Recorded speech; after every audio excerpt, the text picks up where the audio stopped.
Today, I'm going to tell you one of Park City's greatest stories. It's about our community and its history about our mining past. Why? Because knowing about our past helps us create an even better future. Why?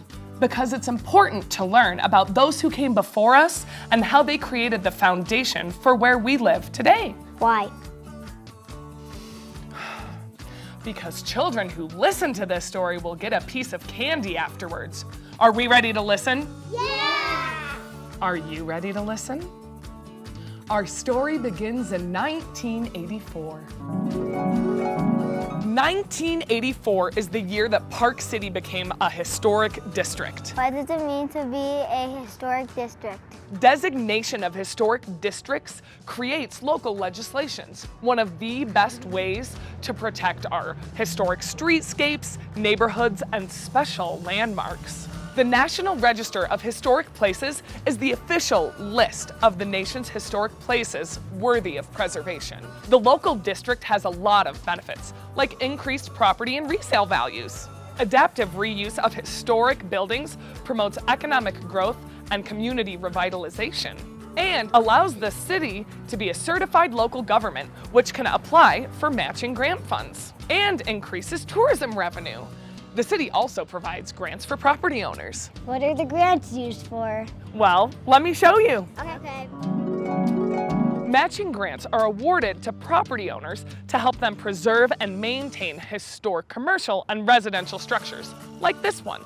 Since 2007, the city has awarded more than $370,000 in grant money.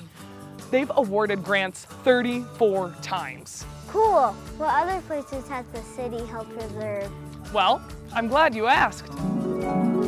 Park City protects over 400 buildings on the Historic Preservation Inventory. Do all of these buildings belong to the city? Not all, but I'll take you to one of our most prized buildings.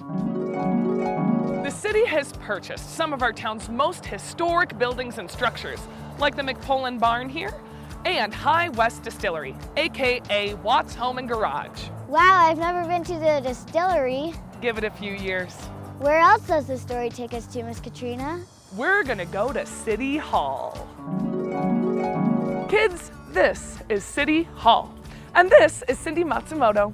She's on City Council and has worked very hard to preserve and protect the historic places in our story. The Park City Council has made historic preservation one of their top priorities. The history of our town makes us a genuine, unique town where people have lived and worked and played for over 150 years. In fact, you are standing in front of the Marsac building where students like you went to school a long time ago. Since the heyday of the 1930s during the mining era, many of our mining structures which dot the hillsides have been in decay.